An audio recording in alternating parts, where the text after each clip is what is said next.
তোমার বিবির সাথে কেউ জেনা করুক, তুমি কি অনুমতি দেবা? বলে না। তোমার মেয়ের সাথে কেউ জেনা করুক, তুমি কি অনুমতি দেবা? সাহাবী বলে, ইয়া নবী আল্লাহ, কসমিন কেন হবে না? নবীজি বললেন, তাহলে তুমি জেনা করতে চাও, বলো তুমি কার সাথে জেনা করবে? সে কারো মা, সে কারো বোন, কারো মেয়ে, কারো স্ত্রী, তুমি কার সঙ্গে জেনা করতে চাও? সাহাবী আর কথা বললেন না, কদম মোবারকে জড়িয়ে ধরে বলেন, হুজুর ভুল হয়ে গেছে, ক্ষমা করে দেন, আর কোনোদিন জেনার লিপ্সা করব না। একবার জোরে বলা যাবে কি মারহাবা? জেনা বড় মারাত্মক গুনাহ, জেনা বড় ভয়াবহ গুনাহ, জেনা বড় ভয়াবহ গুনাহ। এই যুবকের সাথে, রাখালের সাথে এই মেয়ের অবৈধ সম্পর্ক জেনার কারণে নারীটা অন্তঃসত্ত্বা হয়ে গেল। যখন সমাজে জানাজানি হয়ে গেল, অমুকের মেয়ে অমুক জেনা করছে, বাচ্চা পেটে এসে গেছে, অন্তঃসত্ত্বা, কিন্তু স্বামী নাই, বিয়ে হয় নাই। সারা এলাকার লোকজন তাকে ডেকে নিয়ে শাসাইল, এই মেয়ে তুমি বলো, তুমি অন্তঃসত্ত্বা কেমনে হইলা? মেয়েটা নিরুপায় হয়ে গেল, বিপদে পড়ে গেল। ওই মেয়েটা দৌড়ায় যাইয়া ওই রাখালকে বলো, ও রাখাল, তুমি বলো, আমি তোমার দ্বারাই তো অন্তঃসত্ত্বা হয়ে গেছি, এখন আমি কার কথা বলবো? আমি কি উপায় আমার হবে? এই পেটের বাচ্চা কার সন্তান পরিচয় হবে? তখন এই রাখাল ডাক দিয়ে বললো, মেয়ে তুমি চিন্তা করো না, তোমার টেনশন নাই। বলে কারণ কি? বলে আমি একজনের খানকার পাশে রাত্রিবেলা ঘুমাই, সে সারা রাত ভরে ভরে ইবাদত করে, সারা দিন রাত ভর 24 ঘন্টা আল্লাহর ইবাদতে কাটায়। তার নাম হলো জুরাইস। মানুষ তাকে খুব বিশ্বাস করে এবং তাকে মানুষ ওলি মনে করে, আল্লাহর প্রিয় বন্ধু মনে করে থাকে। এই শহরের, এই দেশের সমস্ত মানুষ তাকে ভালোবাসে। হ্যাঁ নারী, মানুষ যদি বলে কে তোমাকে অন্তঃসত্ত্বা করিয়েছে, তুমি বলবা জুরাইস খানকার ভিতরে নিয়ে আমার সাথে জেনা করেছে, এই জেনার কারণে আমি অন্তঃসত্ত্বা হয়েছি। বাস কাজ সেরা হয়ে গেল। মানুষ তোমাকেও মারবে না, জুরাইসকেও মানবে না। আমি রাখাল, আমি গোলাম, আমাকে ওরা মেরে ফেলবে। তুমি যদি আমার কথা বলো তো তোমাকেও মেরে ফেলবে, আমাকেও মেরে ফেলবে। আর যদি জুরাইজের কথা বলো তাহলে তুমিও বেঁচে যাবে, জুরাইজও বেঁচে যাবে, আমিও বেঁচে যাব। যখন লোকজন ডাক দেবে, বলো, ও মহিলা তুমি বলো, তুমি কার দ্বারা অন্তঃসত্ত্বা হয়েছ? তখন ওই মেয়েটা বলল, তোমরা যারা ওলি মনে করো, ওই খানকার ভিতরে 24 ঘন্টা যিনি ইবাদত করে জুরাইস, জুরাইস তার খানকায় নিয়ে আমার সঙ্গে জেনা করেছে। এই জেনার কারণে আমি অন্তঃসত্ত্বা হয়ে গেছি, আমার পেটে বাচ্চা এসে গেছে। মনে চায় ততদিন উম্মতের মাঝে থাকবেন। জিব্রাইলের দিকে নবীজি তাকাইলেন। জিব্রাইল বলতেছে, ইয়া নবী আল্লাহ, হুকুম এইরকম, তবে একটা কথা আছে। বলেন। আল্লাহ আপনার দিদারে আগ্রহী হয়ে আছে। সুবহানাল্লাহ হয়েছে না? আরো জোরে। পৃথিবীতে এইরকম কারো দিদারে আগ্রহী হয়ে আল্লাহ বসে থাকবে? আল্লাহ বলতেছেন, হাবিবকে যায় বলো আমি তার দিদারে আগ্রহী হয়ে আছি। নবীজি কেঁদে ফেললেন, চোখের পানি চলে আসলো। ডেকে বললেন, জিব্রাইল আর অপেক্ষা করার সুযোগ নাই, আমি আমার মালিকের কাছে চলে যাব। সে নবী। আচ্ছা বলেন তো, এই নবীকে তাজিম করার জন্য আর দলিলের দরকার? কিছু ভাইদের তো খুব দলিলের দরকার, খালিকে দলিল দেয়, শুধু বলে দলিল দেয়। আপনার বিবেক বলবে দলিলের দরকার নাই। যেই নবীর জন্য আরশে মুআল্লার ডান পাশে মেহেশরের মাঠে আল্লাহ কুরসি রেখে দিবে, চেয়ার কেটে বসিয়ে রাখবে নবীকে, সেই নবীকে তাজিম করার জন্য নতুন করে দলিলের কোনো প্রয়োজন নাই। আমার নবী নিজেই দলিল। যদি হৃদয় থেকে বুঝি, আর যদি না বুঝি তাহলে দলিল খুঁজেই সারা জীবন ফিরবো, কিন্তু দলিল খুঁজেই ফিরবো, দলিল খুঁজেই ফিরবো। তাজিম করার আর সুযোগ নসিবে হবে না। বাপ কথা ঠিক, নসিবে তাজিমের সুযোগ হবে না। এ মুসলমান, রহিমানগরে মিরশের হুজুর কেবলা আমাদের পাশে বসা, উলামা ইকরাম নিয়ে আমি কথা বলতেছি। অনেক বড় বড় আলেম যারা আমাকে পড়াইতে পারে, যাদের কাছ থেকে আমরা শিখেছি, এরকম বহু আলেম এই মাহফিলের মধ্যে আছেন। ইনসাফ থেকে কথা বলা দরকার, হৃদয় থেকে বোঝাটা আমাদের বড়ই প্রয়োজন। পৃথিবীর মধ্যে একজন সাহাবী ছিলেন, তার নাম হযরত ওয়াসাল কারনী রাদিয়াল্লাহু তাআলা আনহু। আহা, একটা বারের জন্য নবীর দর্শে বসে কোনোদিন হাদিস তিনি শুনেন নাই, একটা আয়াতু নবীজির দর্শে বসে শোনার সৌভাগ্য তার নসিব হয় নাই। 23 বছরের জীবনে 22,000 বার জিবরাইল আমিন পৃথিবীতে আসলেন।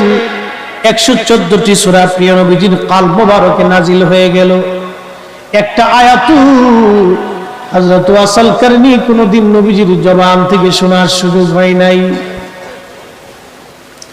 হাজার হাজার হাদিস, লাখে লাখে হাদিস নবীজি বলেছেন। 23 বছরের জীবনে কত মাসালা মাসাইল, কত বিধান আইন কানুন নবী বলেছেন। একটা আইন, একটা মাসালা, একটা হাদিস, একটা ফজিলত হযরত ওয়াসাল কারনী নবীর দরবার থেকে কোনোদিন বসে শোনার সুযোগ তার হয় নাই। কিন্তু জানেন, সহিহ মুসলিমের ভিতরে তার একটা ফজিলত লেখা হয়েছে, কিতাবু ফাযাইল ওয়া সাহাবিন নবী, কিতাবু ফাযাইল ওয়া সাহাবিন নবী। আমার নবীজির সাহাবায়ে কিরামের ফজিলত নিয়ে লেখা এই কিতাবের মধ্যে একটা বাব লেখা হয়েছে, বাবু ফাদাইলু ওয়াসাল কারনী রাদিয়াল্লাহু আনহু। একবার জোরে বলা যাবে কি মারহাবা।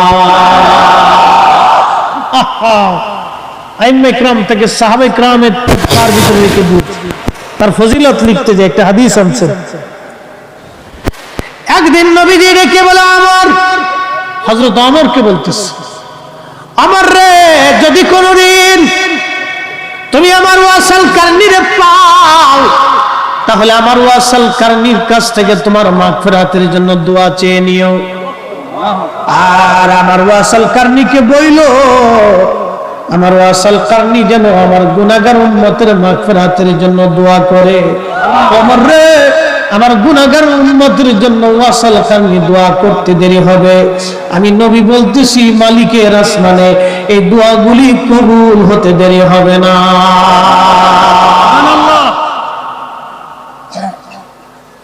একটু চিন্তা করেন তো, মাথাতে একটু চিন্তা আনে। আমি বেশি দলিল দিই, আমি হৃদয় পর্যন্ত পৌঁছানোর চেষ্টা করি। লক্ষ দলিল আপনাকে দিলেও আপনি মানবেন না, হৃদয় থেকে যদি না মানেন। আজাজিল কিন্তু 7 লক্ষ বছর ইবাদত করেছিল, সে প্রিন্সিপাল অফ মালায়েকা ছিল। তার মেধা যেমন প্রখর ছিল, আমল খুব মজবুত আমল ছিল, কিন্তু একটা নিয়ামত তার কলিজার মধ্যে ছিল। বলতেছি আমি আপনাকে, অনেক ভাইরা বলেন আমল নাই, এলেম আছে, এলেম আছে আমল নাই। না, আজাজিলের দুটোই ছিল। যেমন এলেম ছিল তেমন আমলও ছিল। 7 লক্ষ বছর ধরে সে সেজদায় সেজদায় ইবাদতে ইবাদতে কাটিয়েছে। মুআল্লিমুল মালায়েকা, ফেরেশতা জাতির সমস্ত ফেরেশতাদের শিক্ষক ছিল। সে বসে বসে ফেরেশতাদেরকে তালিম তরবিয়ত দিত।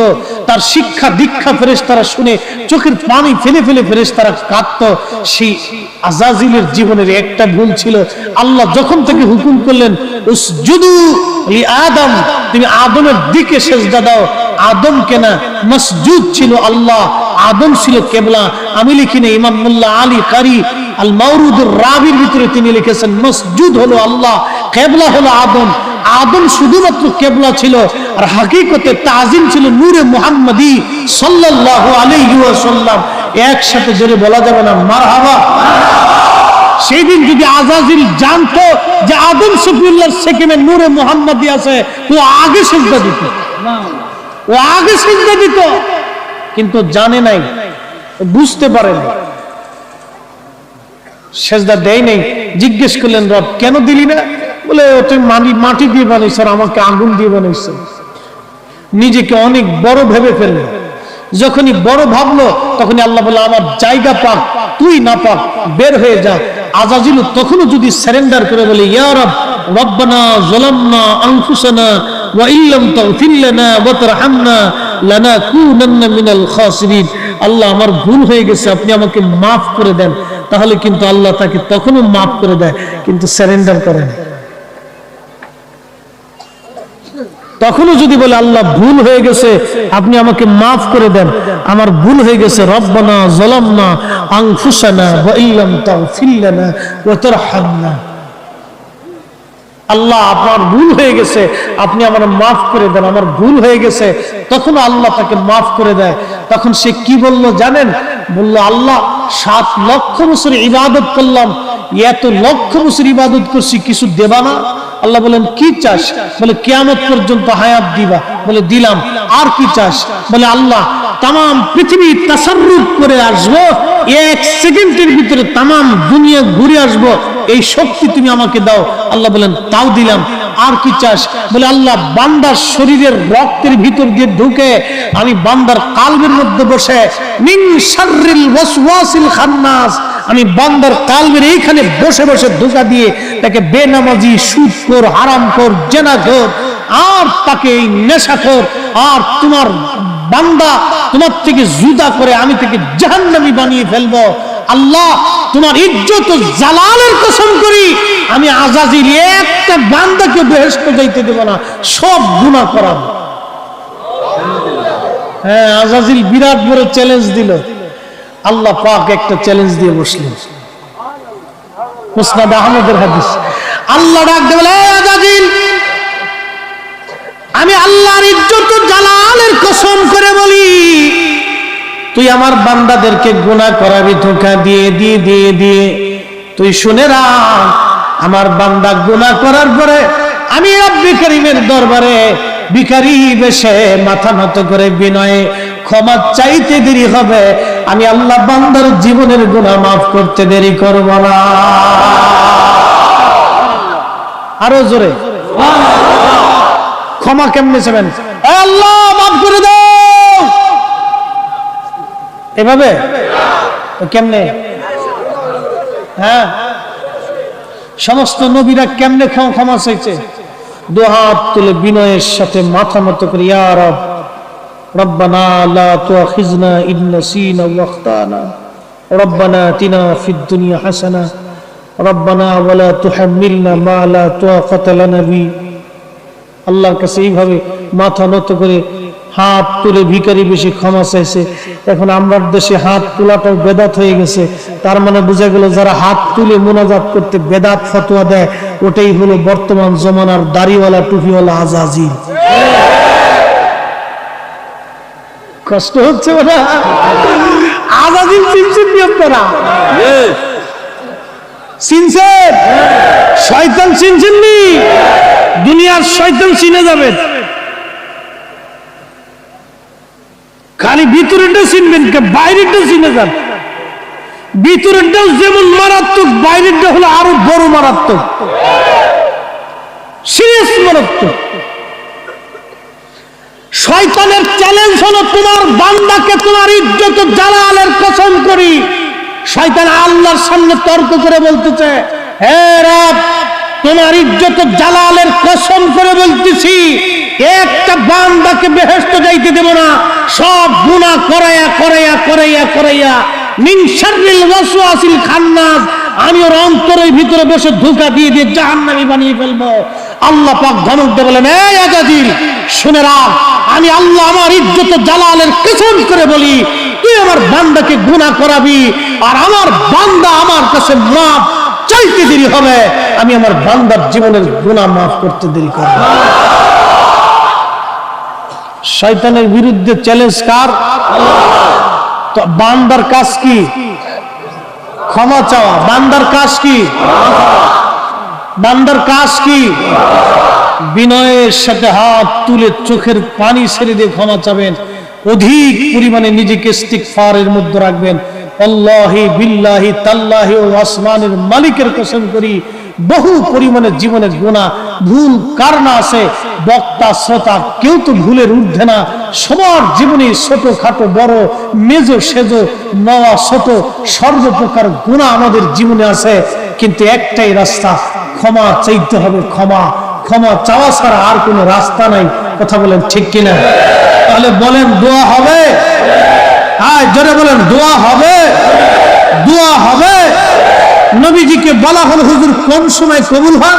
বলেন জৌফুল লাইলিল আখির, শেষ রাত্রে কবুল হয়। ও দুবুরুস সালাতিল মাকতুবা, ফরজ নামাজের পরে কবুল হয়। নবী বললেন ফরজ নামাজের পরে দোয়া কবুল হয়, আর উম্মত বললেন ফরজের পরে দোয়া বেদাত হয়। তো উম্মতের ডিগ্রি কত চিন্তা করেন তো, হ্যাঁ কত বড় উম্মতের ডিগ্রি চিন্তা করেন একবার। আর আমরা এই কথা বললে কই যে ফেতনা ছড়াইতেছি, এরা সব বেদাতি, মাজার পূজারি, সব পীর পূজারি, সব কটা মাজার পূজারি, পীর পূজারি, এরা সব পীর পূজারি। এই যে আমার পীর একজন বসে রয়েছে, আমরা খালি পূজা করতেছি। কি কথা কন না কে? শেখ হুজুর কেবলা বসে রয়েছে, আমরা পূজা করতেছি না, ওরা আমরা পূজারি বানাই দিচ্ছি। আচ্ছা, উনি আমাদের আজকের মুহতারাম সভাপতি, উনি আমাদের চিফ, আমাদের প্রধান, কথা বলেন ঠিক কিনা? প্রধান হিসেবে ওনাকে সম্মান করা আমাদের দায়িত্ব আছে কিনা না? আমরা আমাদের পীর সাহেব হুজুরদেরকে, মুরব্বী বুজুর্গ পিতা মাতাদেরকে সর্বোচ্চ হলে একটু কদমবুসি করি, বা কি কথা ঠিক কিনা? তো সবসময়ের জন্য করি না, বিশেষ বিশেষ মুহূর্তে বিশেষ বিশেষ জনকে আমরা একটু কদমবুসি করি। এটাতে আমরা পূজারি বানাই ফেলাইছে। মাথা নিচে করলে কে? আচ্ছা, মাথা নিচে করলে যদি পূজা হয়ে যায়, তাহলে আমরা দেশে ধান লাগাবে কে? হ্যাঁ, তাহলে ধান কে লাগাবে কোন? তো কাজ করবে কে? সব মাথা নিচু করে কাজ করতে হবে। সোজা মাথা রাখবি, বাঁকা করলেই বাটন চালানো হবে রে। কি জ্বালাত করছি বলে তো, মাথা নিচে করলো কেটে শিরিক হয়ে গেছে। হ্যাঁ নবীর উম্মত, তাহলে বলেন রব্বে কারীমের দরবারে আমাদের বেশি বেশি ক্ষমা চাওয়ার দরকার, বেশি বেশি ক্ষমা। নিজেকে ইস্তেগফারের মধ্যে নিয়ে যাবেন, অধিক পরিমাণে ক্ষমা আল্লাহর দরবারে মাপ চাইতে থাকবেন।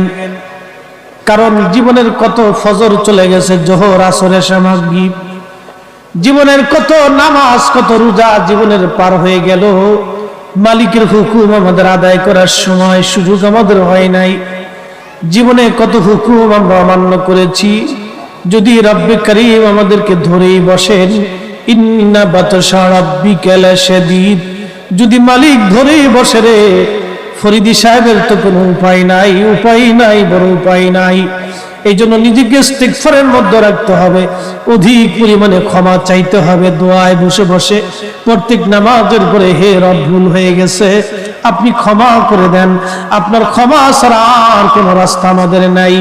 ক্ষমা চাইতে হবে, অধিক পরিমাণে ক্ষমা ক্ষমা ক্ষমা ক্ষমা, অধিক পরিমাণে ক্ষমা চাইতে হবে।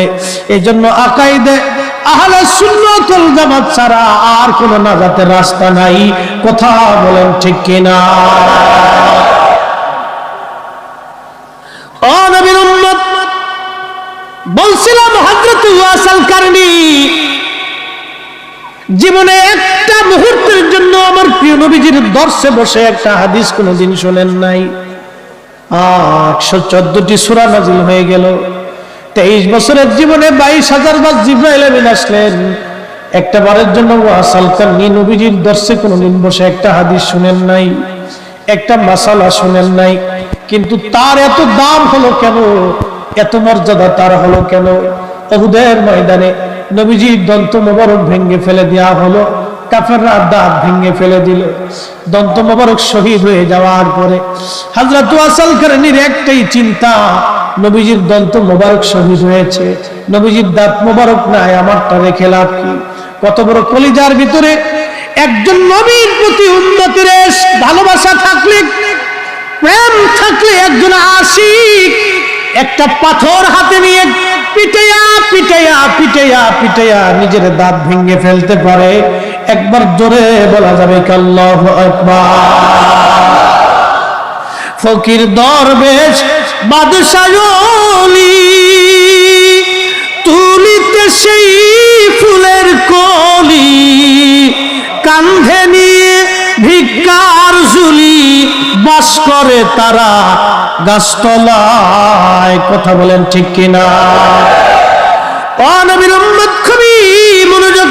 হযরত ওয়াস আল কারনী রাদিয়াল্লাহু তাআলা আনহু দাঁত ভেঙে ফেলে দিলেন। তিনি শরঈ মাসালা হলো, যদি ইচ্ছা করে অঙ্গ প্রত্যঙ্গ আপনি কাটেন বা ছেদন করেন, কবিরা গুনাহ হয়ে যাবে, কবিরা গুনাহ হয়ে যাবে, কবিরা গুনাহ হয়ে যাবে, কবিরা গুনাহ হবে।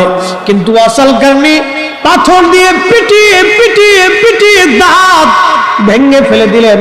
কবিরা গুনাহ হলো না, কবিরা গুনাহ হলো না, আইব হলো না, দোষ হলো না। আল্লাহ এই কাজটাকে গুনাহে পরিণত করে দিয়ে আমার আল্লাহ গুনাহে পরিণত করে দিয়ে আমার আল্লাহ রাব্বুল আলামিন তাকে এমন একটা মর্তবা তাকে দিয়ে দিলেন, মুস্তাজাবাতুদ দাওয়া, দোয়া করতে দেরি হতো, আসমান জগতে কবুল হইতে দেরি হইতো না।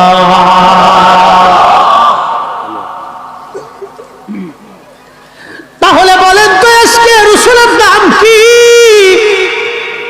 আজকে নবীর দাম কত? নবীর ভালোবাসার দাম কত? নবী ভালোবাসার দাম কত রে? এ রহিমানগরের মুসলমানেরা, মাইকের আওয়াজ যত দূর যায়, তাহলে বলেন তো নবীর ভালোবাসার দাম কত? নবীর ভালোবাসার দাম কত? এই দাম, এই সীমানা বলাটা আমাদের পক্ষে সম্ভব হবে না, আমাদের পক্ষে সম্ভব হবে না, আমাদের পক্ষে সম্ভব হবে না। আমার ভাইরা, আমাদেরকে বলে আমরা বেদাতি। কেন বেদাতি? নবীর মিলাদ করি, এই জন্য আমরা বেদাতি হয়ে গেছি। আজকে বাংলাদেশে কিয়াম নিয়ে ঝগড়া হয়, কিয়াম নিয়ে বাংলাদেশে আজকে কিয়াম নিয়ে বাবা বহাস হয়। নবীর তাজিম নিয়ে কেন বহাস হবে? কি জন্য বহাস হবে? হযরত ওয়াসাল কারনি পিঠে যখন দাঁত ভেঙে দিলেন, কোন সাহাবী তো তাকে যায় জিজ্ঞেস করে নাই, হে ওয়াসাল কারনি, তুমি পিটায় পিটায় দাঁত ভাঙলা কেন? তুমি কি জানো না কবিরা গুনাহ ছিল? তুমি কি বুঝো নাই কবিরা গুনাহ? তুমি কেন দাঁত পিটে ভাঙলা? ওটা বেদাত করেছে, ওকে নবীর দরবার থেকে ঢুকতে দিও না, সাহাবীদের মজলিসে তাকে আসতে দিও না। কারণ ওয়াসাল কারনি দাঁত পিটায় ভেঙে ফেলে দিয়ে বেদাত করেছে, ওকে সাহাবীদের মজলিসে আসতে দিও না। এই কথা কোনো সাহাবী বলে নাই, বরং আল্লাহর নবী তাকেও কোনোদিন দেখে নাই, নবীকেও সে কোনোদিন দেখে নাই। এটা শরীয়তের মাসালা, নবীজি কোনোদিন দেখেন নাই শরীয়তে, ওয়াসাল কারনিও কোনোদিন শরীয়তে দেখেন নাই। কিন্তু আমার নবীজি তার ফজিলত বর্ণনা করে দিয়ে বলে দিয়ে গেছে, আমার উম্মতের ভিতরে একটা পাগল থাকবে, এই পাগলের সুপারিশের কারণে বনু মুদার ও তামিম গোত্রের যে পরিমাণ পশু আছে, এই পরিমাণ গৃহপালিত পশু পরিমাণ গুনাহগার উম্মত, সে সুপারিশ করে কিয়ামতের ময়দানে জান্নাতে নিয়ে চলে যাবে। একবার জোরে বলা যাবে কি মারহাবা। এ নবীর উম্মত, হযরত ওয়াসাল কারনির কথা বলে দিলাম একটা কারণে, আল্লাহ তাকে এই মর্যাদা দিলেন। আর একটা কারণ আছে, হযরত ওয়াসাল কারনি কেন নবীজির দরসে আসতে পারেন নাই জিজ্ঞেস করা হলো। প্রিয় নবীজি বললেন, সাহাবীরা রে, ওয়াসাল কারনি কেন আসে নাই শোনো। তার ঘরে একটা মা আছে, বৃদ্ধা, অন্ধ, চোখে দেখে না। আমার ওয়াসাল কারনি প্রত্যেক দিন নিজে রান্না করে মাকে খাওয়াই দেয়, মাকে গোসল করায় দেয়, মার মাথায় তেল দিয়ে দেয়, মার চুলগুলি আশ্রয় দেয়, মার কাপড় চুপড় পরিষ্কার করায় দেয়। আমার ওয়াইজ যেখানে যা, মাকে কাঁধে করে নিয়ে নিয়ে ঘুরে বেড়ায়। জোরে বলা যাবে কি মারহাবা। এ রহিমানগরের মুসলমানেরা, আরে খুবই মনোযোগ দিয়ে শুনিয়া যান। একটা সন্তান মাকে কিভাবে লালন পালন করত, মা সন্তানকে কেমন লালন পালন করে, ওই মা সন্তানকে কিভাবে লালন পালন করত। একটা সন্তানকে মা গোসল করায় দেয়, একটা সন্তানকে মা খাওয়ায় দেয়, একটা সন্তানের মা কাপড় চোপড় ধুয়ে দেয়, একটা সন্তানের মা মাথায় তেল দিয়ে দেয়, একটা সন্তানকে মা ঘুম পাড়ায় দেয়, একটা সন্তানকে মা কাঁধে করে কোলে করে নিয়ে জায়গায় জায়গায় ঘুরে বেড়ায়। মা যেখানেই যা, একটা সন্তানকে ওইভাবে মা কোলে কাঁধে করে নিয়ে ঘুরে বেড়ায়। হযরত ওয়াসাল কারনির জীবনে মা ছাড়া কেউ ছিল না, আর মায়ের আর ওয়াসাল কারনি ছাড়া কেউ ছিল না। এই একটা কারণ আল্লাহর কাছে এতই ভালো লাগলো। দেখেন, দুনিয়ার কোনো শিক্ষা দীক্ষা ওয়াসাল কারনি ছিল না, গতানুগতিক কোনো প্রতিষ্ঠানে ওয়াসাল কারনি লেখাপড়া করে নাই। সেই দুর্ভিক্ষের জামানাতে যখন মানুষ মানুষকে হত্যা করত, সেই কঠিন জামানাতে যখন কঠিন অবস্থা ছিল, সেই কঠিন অবস্থার মুখে হযরত ওয়াসাল কারনি নিজের মাকে কাঁধে করে নিয়ে মরু দিয়ে অঞ্চল দিয়ে আমার যে ঘুরে বেড়াইছে, মাকে গোসল করাইছে, মাকে খাওয়াইছে, মাকে ঘুম পাড়াইছে, মার মাথায় তেল দিয়েছে, কাপড় চোপড় দিয়েছে, কাঁধে করে কোলে পিঠে করে মাকে নিয়ে ঘুরে বেড়াইছে। এই কারণে আমার আল্লাহ রাব্বুল আলামিন থেকে এমন একটা মর্যাদা দিলেন। আমার নবী বলেন ওয়াসাল কান্নি, দোয়া করতে দেরি হবে, এই দোয়াগুলি কবুল হতে দেরি হয় না। ও নবীর উম্মত, এটার নাম হলো শুকরিয়া, শুকরিয়া, শুকরিয়া, শুকরিয়া। এটার নাম হলো শুকরিয়া। আনিশকুরলি ওয়ালি ওয়ালিদাইক, আল্লাহ বলেন তোমরা আমার শুকর করো, তোমার পিতামাতার শুকর তোমরা করো। তুমি আমি আল্লাহর শুকর করো, তোমার পিতামাতার শুকর করো। লাইন শাকারতুম লাযিদান্নাকুম, বান্দা আমার শুকর করো, না শুকরিয়া করিও না। ওয়াশকুরুলি ওয়ালা তাকফুরুন, বান্দা আমার শুকর করো, কুফর করিও না। শুকর করো, কুফর করিও না। খুব মনোযোগ দিয়েন। একটা মা তার সন্তানকে পেটে ধারণ করে, ওয়াসাইনাল ইনসানা হামালাতুহু উম্মুহু আলা ওয়াহনিন। আল্লাহ রাব্বুল আলামিন কোরআন শরীফ বলতেছেন, ও আমার বান্দারা তোমরা শোনো, একজন পিতা একজন মাতা তার সন্তানকে পেটের মধ্যে ধারণ করে, কষ্টের পর কষ্ট সে সহ্য করতে থাকে, দিনের পর দিন চলে যায়, রাতের পর রাত চলে যায়। এই মাটা তার সন্তানকে পেটের মধ্যে নিয়ে কষ্ট করতে থাকে, এই মা কষ্ট ব্যথা পেতে থাকে। এই মা প্রসব বেদনা কঠিন যন্ত্রণা সহ্য করে সন্তানকে এই মা প্রসব করে দুনিয়ার ভিতরে নিয়ে আসে। তারপরে 2 বছর পর্যন্ত মা পায়খানা সাফ করে, প্রস্রাব পরিষ্কার করে, মা সন্তানকে লালন পালন করে। এই কঠিন কষ্টের কারণে আল্লাহ পাক বলতেছেন আনিশকুরলি, হে বান্দা আমি আল্লাহর শুকর করো, ওয়ালি ওয়ালিদাইক, তুমি তোমার পিতামাতার শুকর করো, পিতামাতার শুকর করো, পিতামাতার শুকর করো। শুকরিয়া কেমনে করতে হয় হযরত ওয়াসাল কারনী রাদিয়াল্লাহু তাআলা আনহু নিজে হাতে কলমে শিক্ষা দিয়ে গেছে। ও নবীর উম্মত, কেমনে পিতামাতার শুকর আদায় করা লাগে। আল্লাহর নবী একদিন বসে আছেন, এমন সময় সাহাবায়ে কেরাম লক্ষ্য করলেন একজন বৃদ্ধা নারী হেঁটে হেঁটে হেঁটে হেঁটে আসতেছে। আল্লাহর নবী দাঁড়ায় গেলেন, দাঁড়ায় যাওয়ার পরে হুজুরে করিম সাল্লাল্লাহু আলাইহি সাল্লামের পবিত্র গা মোবারকে একটা চাদর ছিল। আল্লাহর নবী চাদরখানা নামাইলেন, চাদরখানা নামাইয়া নবীজি চাদরখানা বিছায় দিলেন। আল্লাহর নবী চাদরখানা বিছায় দিলেন। চাদরখানা বিছায় দেওয়ার পরে আল্লাহর নবীজি চাদর বিছাই দিলেন। সাহাবায়ে কেরাম লক্ষ্য করলেন বৃদ্ধা নারী হেঁটে হেঁটে আসে। আল্লাহর নবীজি দাঁড়ায় রইছেন। ওই নারী আসার পরে আল্লাহর নবীর ওই চাদর মোবারকে মহিলা বসলেন। বসার পরে হুজুরে কারীম বসলেন। মহিলা কি যেন বলে, আর আল্লাহর নবী বিনয়ে বিনয়ে বিনয়ে বিনয়ে বিনয়ে বিনয়ে কথা শুনে। নবীজি কি যেন বলেন, আর ওই মহিলা কি যেন বলেন, রাসূল করিম বিনয়ে বিনয়ে তার কথা শুনতেছেন আর জবাব দিচ্ছেন। কথা শেষ হয়ে গেল, মহিলা দাঁড়িয়ে গেলেন, নবীজিও দাঁড়াইলেন। দাঁড়িয়ে যাওয়ার পরে মহিলা হেঁটে হেঁটে বহু দূর চলে গেল। ওই মহিলার পথের দিকে নবীজি তাকায় রইলেন। সাহাবায়ে কেরাম বলেন, ইয়া নবী আল্লাহ, বিষয়টা বুঝলাম না। এই ভাগ্যবতী নারীকে আপনি নবীর পবিত্র চাদর মোবারক এই মহিলার জন্য বিছাই দিলেন। রাহমাতুল লিল আলামিনের চাদর কার নসিবে হতে পারে? একবার জোরে বলা যাবে কি মারহাবা? নবীজির চাদর। আচ্ছা বলেন, সমগ্র পৃথিবী বিক্রি করে দিলেও কি নবীজির চাদর মোবারকের একটা সুতার পাবেন? আর সুযোগ নেই। সারা পৃথিবী বিক্রি করেও যদি দেন, আল্লাহ রাসূলের পবিত্র চাদর মোবারকের একটা সুতা নসিব আর হবে না। বাপ হৃদয় থেকে বোঝার চেষ্টা করবেন।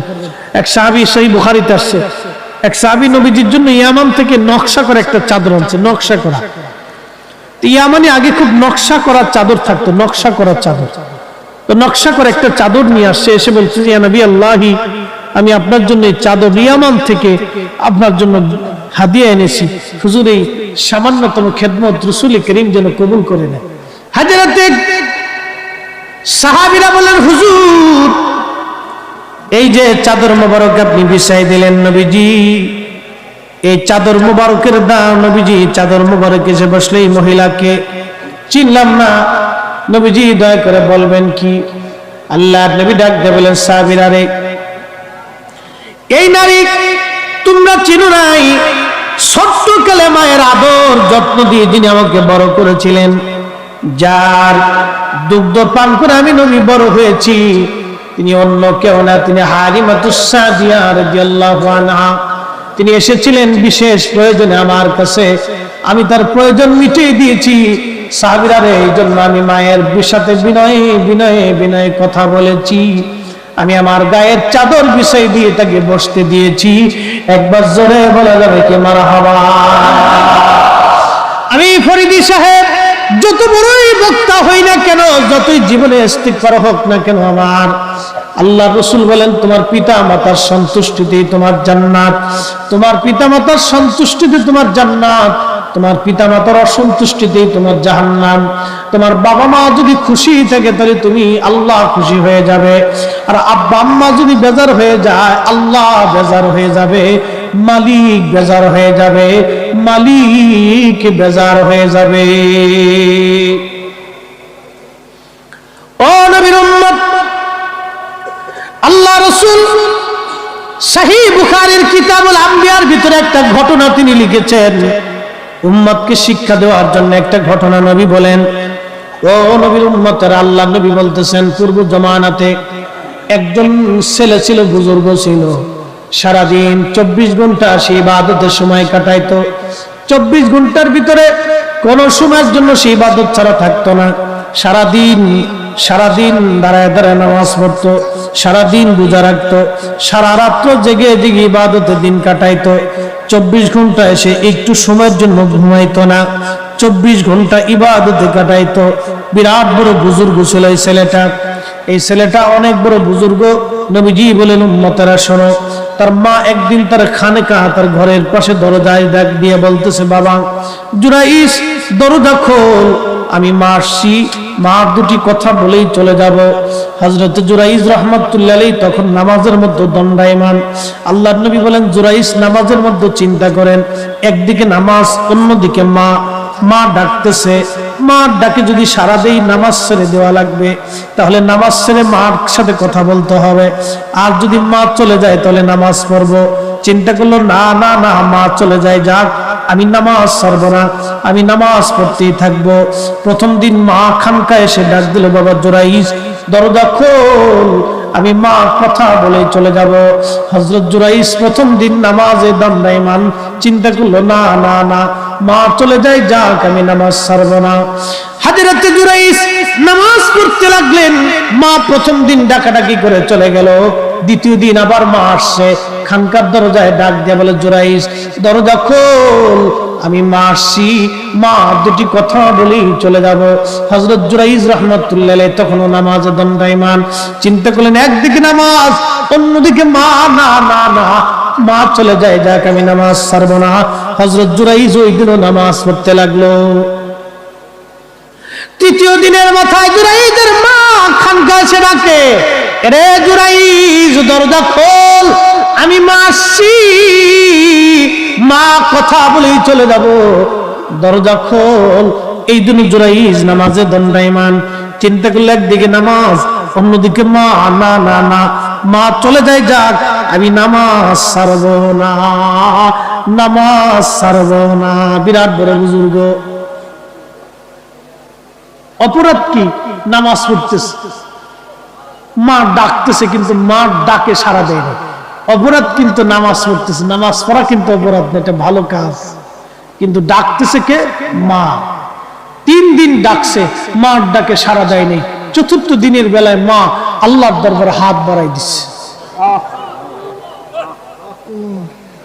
সহিহ বুখারীতে নবী ফরমান, উম্মত শোনো, মা হাত বাড়াই দিয়ে বলে, হে রব, আমি জানি আমার ছেলে জুরাইস অনেক বড় বুজুর্গ, আমি জানি আমার ছেলে অনেক বড় পরহেজগার। আল্লাহ, আমি মা হয়ে তাকে 3 দিন ডেকেছি, কিন্তু মা ডাকে সে সাড়া দেয়নি। কি তুলছে? জোরে বলেন, কি তুলছে? তাহলে কি বুঝলেন? সমস্ত উম্মতের সুন্নত ছিল, আদর্শ ছিল আল্লাহর দরবারে হাত তুলে দোয়া করা। আর বর্তমানে নজদিল মাযহাবীর সুন্নত হলো মনে মনে কলা খাওয়া। কথা কর না কেন? মনে মনে কলা খাইলে যদি পেট ভরতো তাহলে আর সবাই অরিজিনাল কলা খাইতো না, মনেই কলা খাইতো।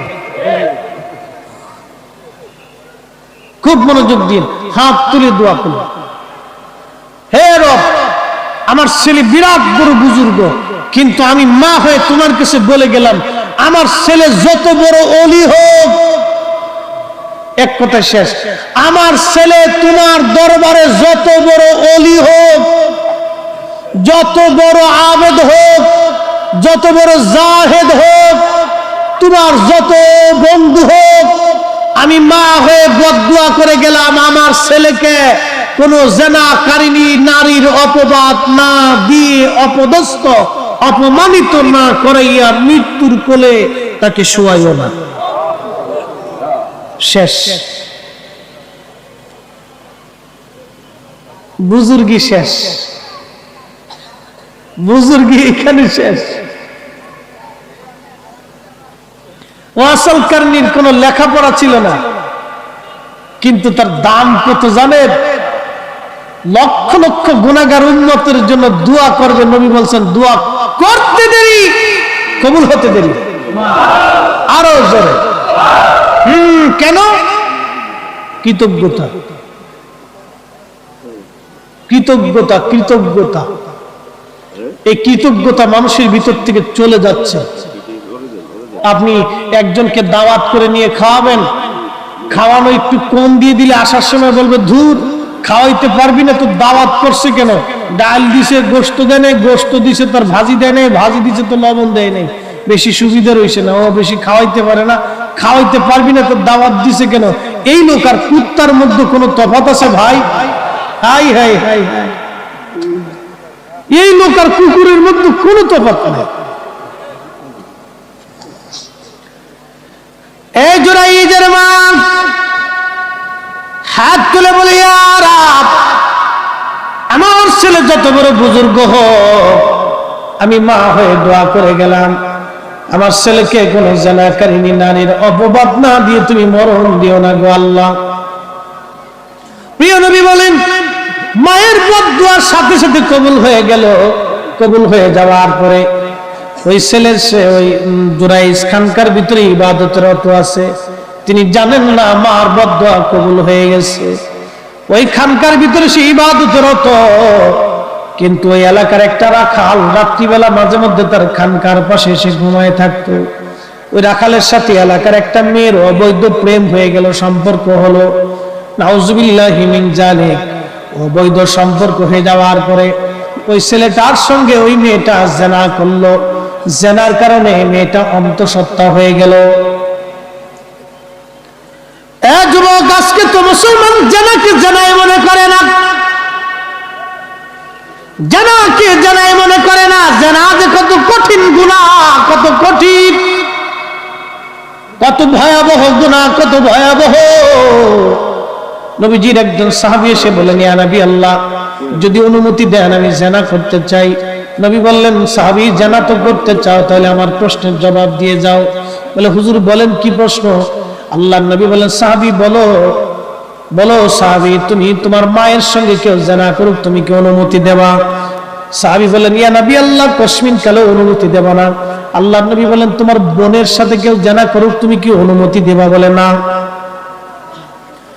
তোমার বিবির সাথে কেউ জেনা করুক তুমি কি অনুমতি দেবা? বলে না। তোমার মেয়ের সাথে কেউ জেনা করুক তুমি কি অনুমতি দেবা? সাহাবী বলে ইয়া নবী আল্লাহ কসমিন কালো হবে না। নবীজি বললেন তাহলে তুমি জেনা করতে চাও, বলো তুমি কার সাথে জেনা করবা? সে কারো মা, সে কারো বোন, কারো মেয়ে, কারো স্ত্রী, তুমি কার সঙ্গে জেনা করতে চাও? সাহাবী আর কথা বললেন না, কদম মোবারকে জড়িয়ে ধরে বলেন হুজুর ভুল হয়ে গেছে, ক্ষমা করে দেন, আর কোনোদিন জেনার লিপ্সা করব না। একবার জোরে বলা যাবে কি মারহাবা? জেনা বড় মারাত্মক গুনাহ, জেনা বড় ভয়াবহ গুনাহ, জেনা বড় ভয়াবহ গুনাহ। এই যুবকের সাথে রাখালের সাথে ওই মেয়ের অবৈধ সম্পর্ক জেনার কারণে নারীটা অন্তঃসত্ত্বা হয়ে গেল। যখন সমাজে জানাজানি হয়ে গেল অমুকের মেয়ে অমুক, জেনা করছে, বাচ্চা পেটে এসে গেছে, অন্তঃসত্ত্বা কিন্তু স্বামী নাই, বিয়ে হয় নাই। সারা এলাকার লোকজন তাকে ডেকে নিয়ে শাসাইলো, এই মেয়ে তুমি বলো তুমি অন্তঃসত্ত্বা কেমনে হইলা? মেয়েটা নিরুপায় হয়ে গেল, বিপদে পড়ে গেল। ওই মেয়েটা দৌড়ায় যাইয়া ওই রাখালকে বলো, ও রাখাল তুমি বলো আমি তোমার দ্বারাই তো অন্তঃসত্ত্বা হয়ে গেছি, এখন আমি কার কথা বলবো? আমি কি উপায় আমার হবে? এই পেটের বাচ্চা কার সন্তান পরিচয় হবে? তখন এই রাখাল ডাক দিয়ে বললো, মেয়ে তুমি চিন্তা করো না, তোমার টেনশন নাই। বলে কারণ কি? বলে আমি একজনের খানকার পাশে রাত্রিবেলা ঘুমাই, সে সারা রাত ভরে ভরে ইবাদত করে, সারাদিন রাত ভর 24 ঘন্টা আল্লাহর ইবাদতে কাটায়। তার নাম হলো জুরাইস। মানুষ তাকে খুব বিশ্বাস করে এবং তাকে মানুষ ওলি মনে করে, আল্লাহর প্রিয় বন্ধু মনে করে থাকে। এই শহরের এই দেশের সমস্ত মানুষ তাকে ভালোবাসে।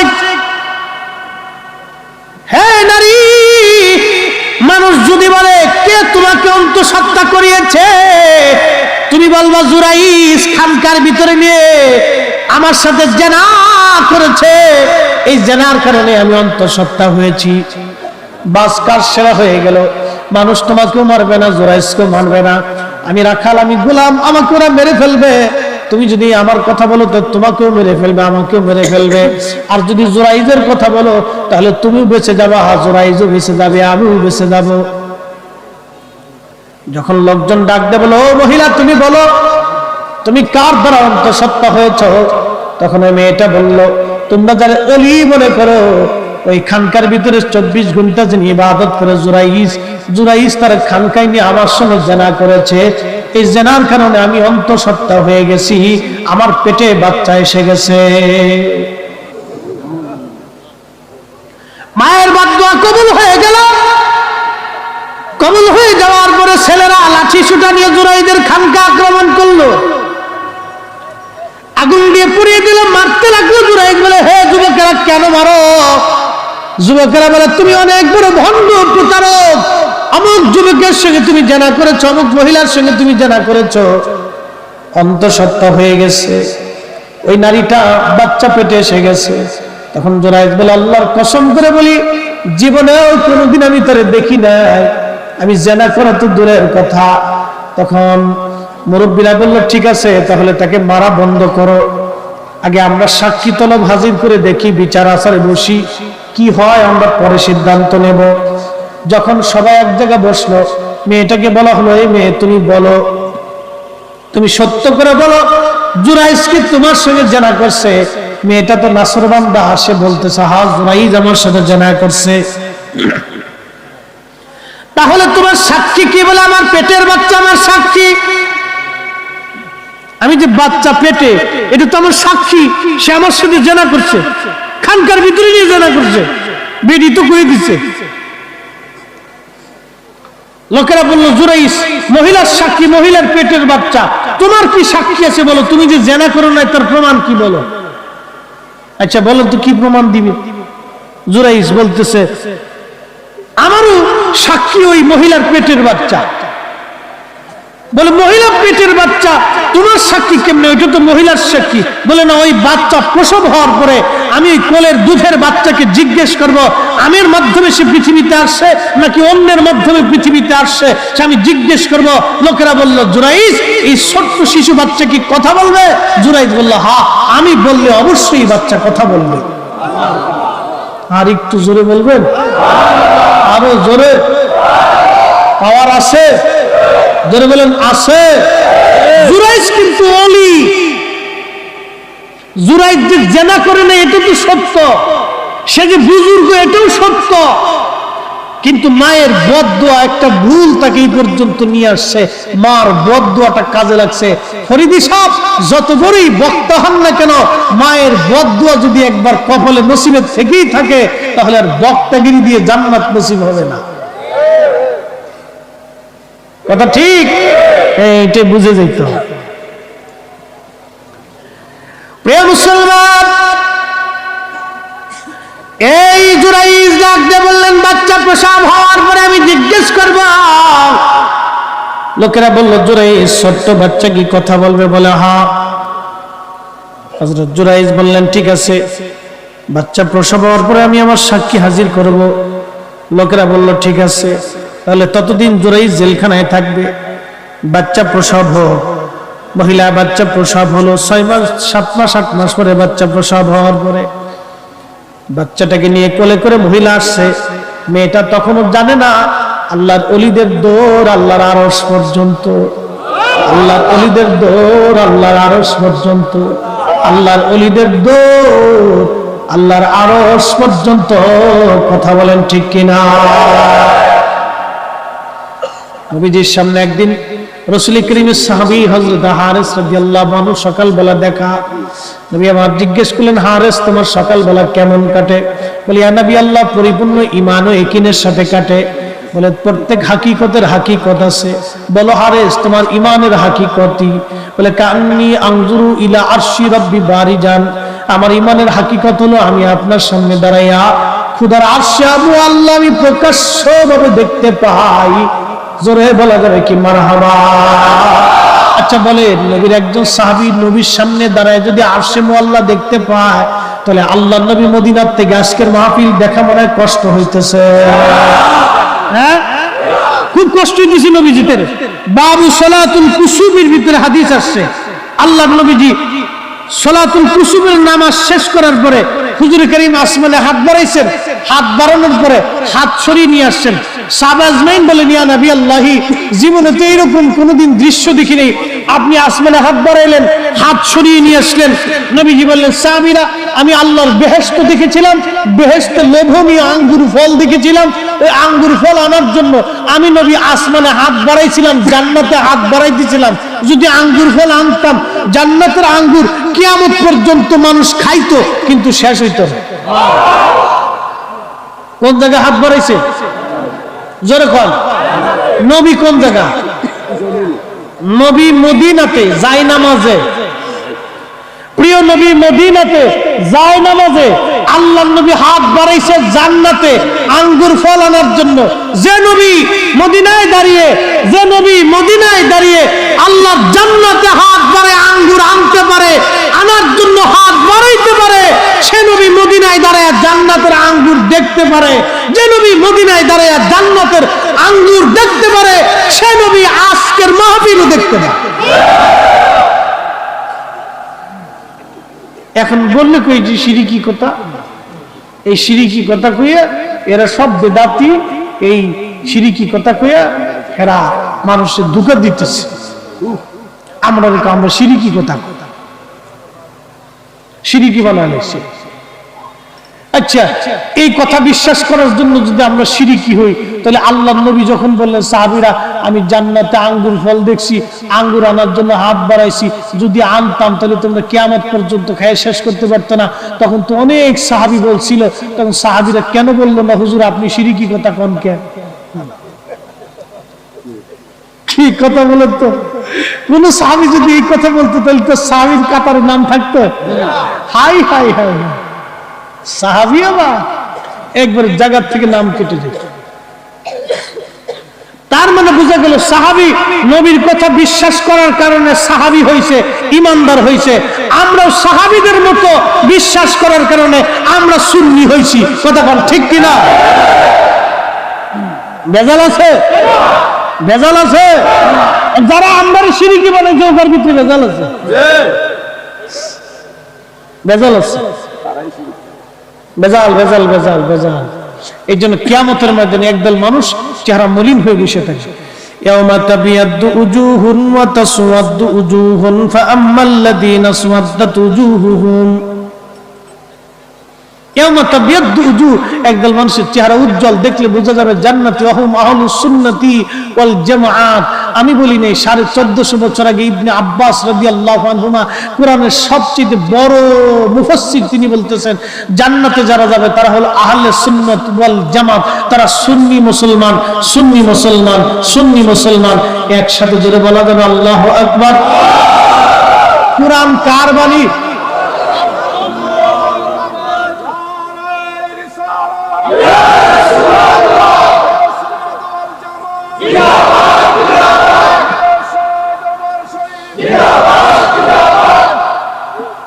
সুন্নিরা জান্নাতে যাবে, এটা কি আমরার ফতোয়া না আল্লাহর ফতোয়া? জমিন বানাইছে কে? জান্নাত বানাইছে কে? জিবরাইল আলাইহিস সালামকে হুজুর আল্লাহ আমি একটু জান্নাত দেখতে চাই। তা আল্লাহকে দেখো যাও। তো জান্নাতে উড়তে উড়তে উড়তে উড়তে উড়তে উড়তে উড়তে উড়তে 600 পাখা দিয়ে বেরিয়েছে। কত পাখা? 600 পাখা দিয়ে বেরিয়েছে। বাড়িতে বাড়িতে বাড়িতে ক্লান্ত জিবরাইল আলাইহিস সালাম ক্লান্ত হয়ে একটা খুঁটির গোড়ায় যায় বসে। একটা খুঁটির গোড়ায় যায় বসে বলতেছে আল্লাহ জান্নাত আর কত দূর আছে? আল্লাহ বলেন জিবরাইল কত দূর গেছেন? আল্লাহ তো সবই জানে। আল্লাহ একটা খুঁটির পর্যন্ত আইছি। আল্লাহ ডাক দেখে আরো ৭২,০০০ খুঁটি বাদ আছে।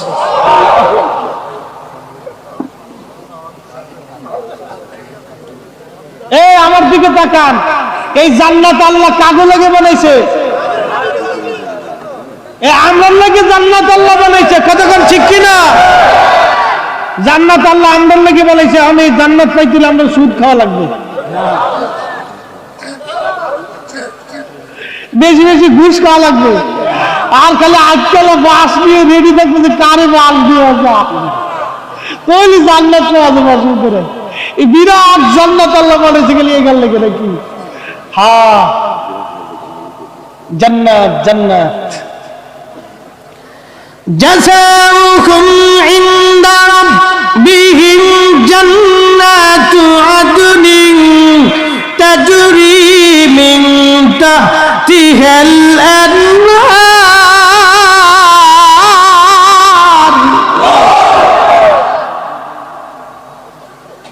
আমি তোমাদের জন্য একটি পুরস্কার জান্নাত বানিয়েছি, নিজ দিয়ে নদী প্রবাহিত হয়। খালিদিনা ফিহা আবাদা। কতদিন থাকবে? চিরদিন। শুরু হবে আর কখনো শেষ হবে না। সুবহানাল্লাহ। রাদিয়াল্লাহু আনহুম ওয়া রাদু আনহু যালিকা লিমান খাশিয়া রাব্বাহ। আমি তাদের উপরে রাজি, তারাও আমার উপরে রাজি। হা হা, কি দামি জান্নাত আল্লাহ আমাদের জন্য বানায় রাখছে। হাজরাতে জুরাইজ রাহমাতুল্লাহ আলাইহি ডেকে বললেন আমার সাক্ষী আমার কাছে নিয়ে আসেন। ওই যে মেয়েটা, সে জানতো না আল্লাহর ওলির দৌড় আল্লাহর আরশ পর্যন্ত। সে জানে না আল্লাহর ওলির দৌড় আল্লাহর আরশ পর্যন্ত। হাজরাতে জুরাইজের সাক্ষী নিয়ে আসা হলো। জুরাইজের সামনে নিয়ে আসার পরে হযরত জুরাইজ ডাকদা বললেন ওই বাচ্চাটাকে আমার কাছে নিয়ে আসো। বাচ্চাটাকে নিয়ে আসার পরে নবীজি বলেন সাহাবীরা রে, সাদা আঙ্গুল দিয়ে জুরাইজ বাচ্চাটার তলপেটের মধ্যে একটা জোরে ধাক্কা দিয়ে বলল, এ বাচ্চা বলো আমি তোমার জন্মদাতা নাকি অন্য কেউ তোমার জন্মদাতা? বলো, সাক্ষী দাও, তুমি তোমার সাক্ষী দিতে থাকো। প্রিয় নবী বলেন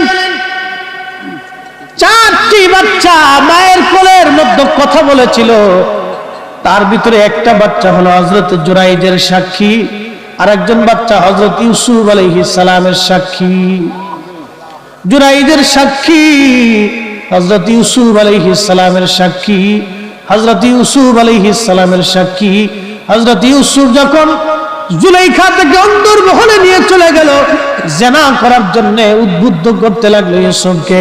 হযরত ইউসুফ নিজের পায়জামার গিরা মারতে মারতে মারতে মারতে 11টা গিরা মেরে ফেললেন।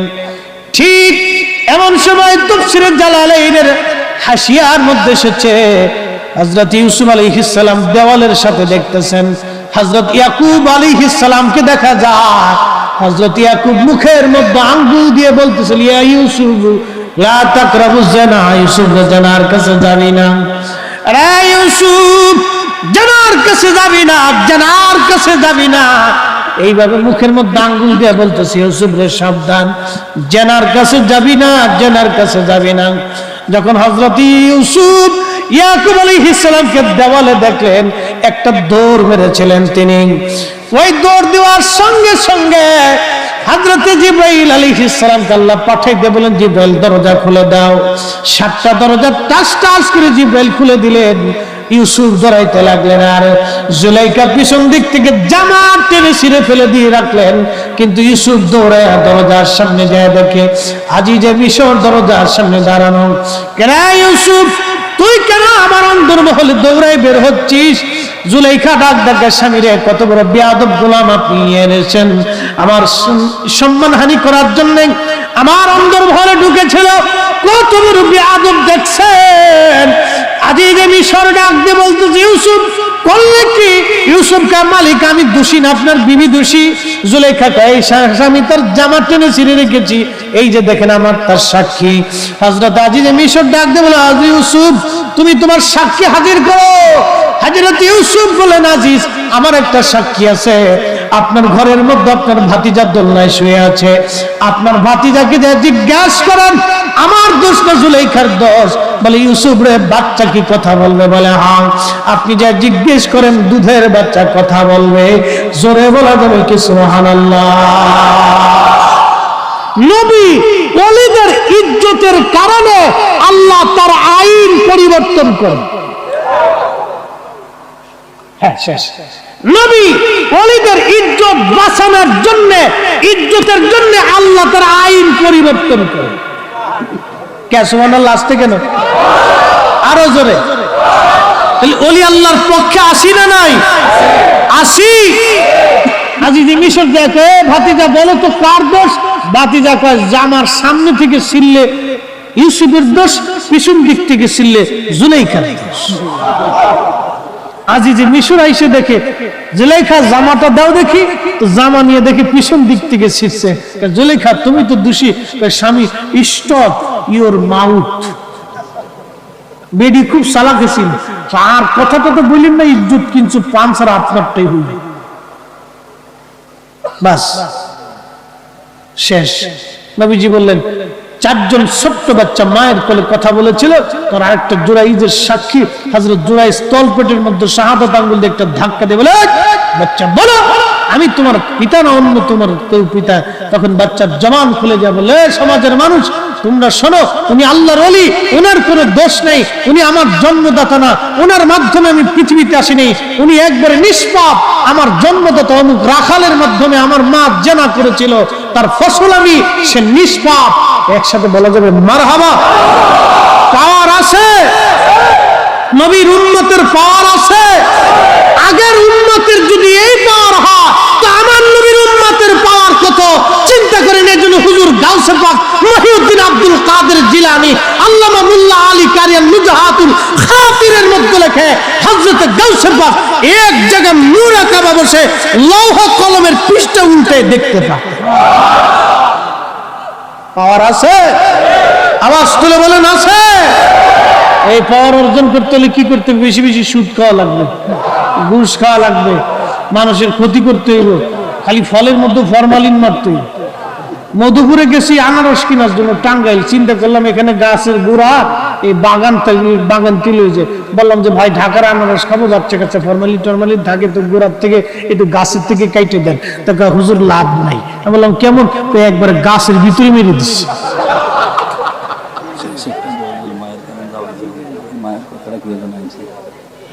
গাছে মারছে। আমি বললাম তাহলে আর ওখান থেকে নিয়ে এলাম, এখান থেকে নিলেও যা, ঢাকার থেকে নিলেও তা। চিন্তা করেন কি বাঙালি কোন জায়গায় মারছে। হাসরের মাঠে এরা যে কোন তুফান্ড উঠে আল্লাহ জানে। মেশরের মাঠে যে এই চালাকি বান ধরবে। হ্যাঁ, কষ্ট হচ্ছে। একসাথে জোরে বলি তো আল্লাহু আকবার। পিতামাতার খেদমত হবে কেমনে বলেন তো? মা এই যে খাও দিছি খাও, এইভাবে না। আপনার মা আপনাকে যেভাবে আদর করে খাওয়াইছে, আপনাকে ওইভাবে আদর করে খাওয়াইতে ওয়াসাল কার্নির মতো। এটার নাম হলো শুকর, কৃতজ্ঞতা, কৃতজ্ঞতা, কৃতজ্ঞতা, কৃতজ্ঞতা, কৃতজ্ঞতা। আপনি আপনার পীরের প্রতি কৃতজ্ঞ থাকবেন, আপনি আমরা পিতামাতার প্রতি কৃতজ্ঞ থাকবেন, বড় ভাইয়ের প্রতি কৃতজ্ঞ থাকবেন, ছোট ভাইয়ের প্রতি স্নেহ কৃতজ্ঞতা রাখবেন। কৃতজ্ঞতা যত বাড়বে তত মানুষের সংখ্যা বাড়বে। এখন মানুষ আছে কিন্তু ভিতরে মানুষ নাই, বাহিরে মানুষ, ভিতরে অমানুষ হয়ে গেছে, ঠিক কিনা বন্ধু? এই জন্য কৃতজ্ঞতা আমাদের অনেক বড় দামি কাজ। কৃতজ্ঞতা আমাদের থাকতে হবে। আল্লাহ পাক আমাদেরকে কৃতজ্ঞ বান্দা হওয়ার তৌফিক দান করুন। আওয়াজ তুলে বলেন আমিন।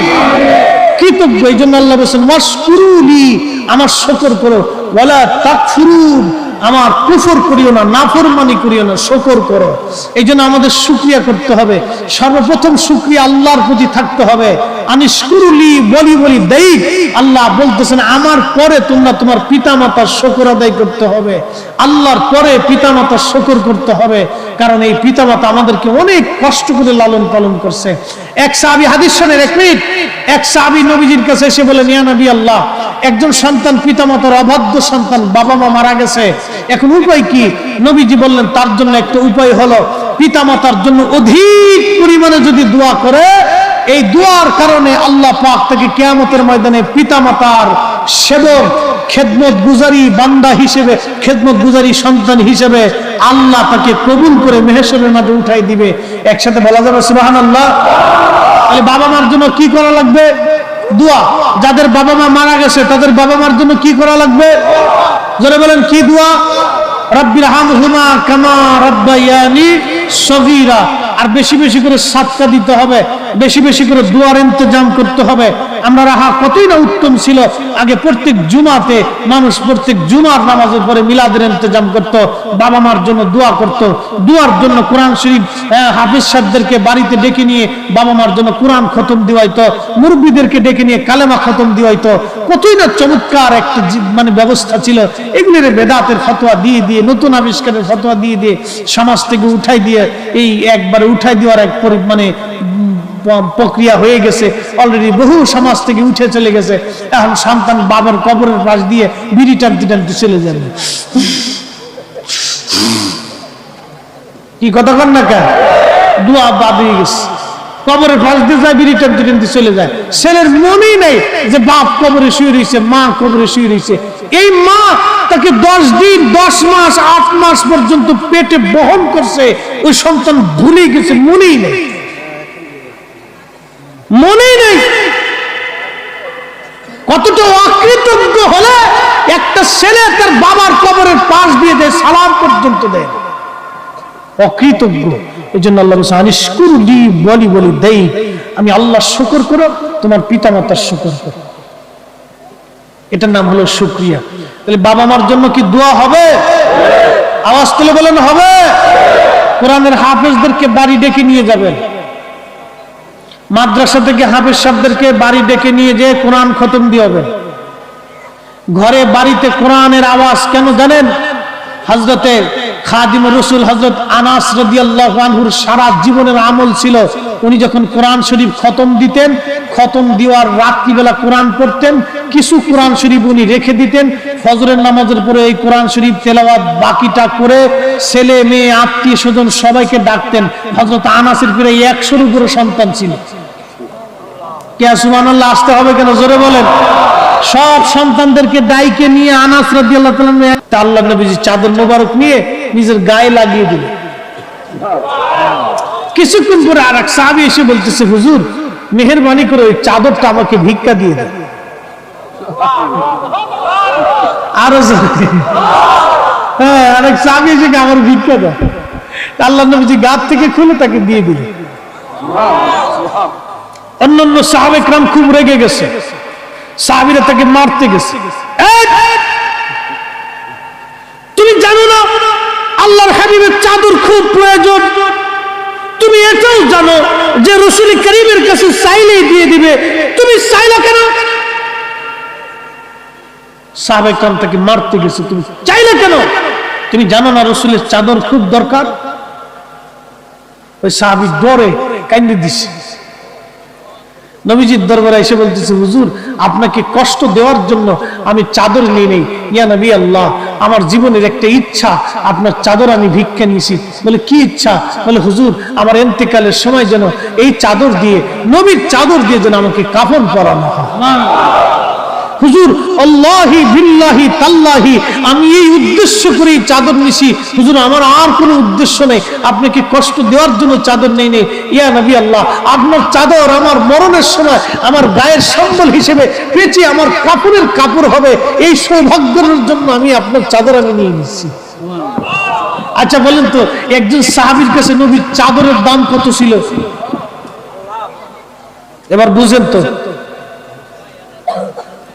বুঝেন রহিমানগরের মুসলমান, আমরা যে কথা বলি অনেক সময় শিখতে শিখতে কথা বলি, অনেক ভাইরা বলেন আপনারা বেশি বুঝেন নাকি? তাহলে বলেন তো, আল্লাহর নবীর এক চাদর মুবারকের দাম একজন সাহাবীর কাছে কত ছিল, আর একজন সাহাবীর দাম একজন উম্মত থেকে কত দামি?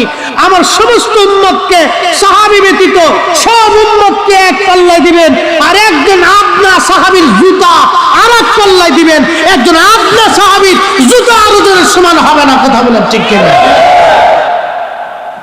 সেই সাহাবীরা তাদের কাফনের কাপড় নবীজির চাদর মুবারক নিয়ে বানানোর ইচ্ছা পোষণ করে কবরে চলে গেছে। আর সেই নবীর ইজ্জতের বেলায় আসলে আপনি চুপ সেজে গেলেন, কবর নবীর কবর বলে রওজা খুঁজে পায় না মৌলভী।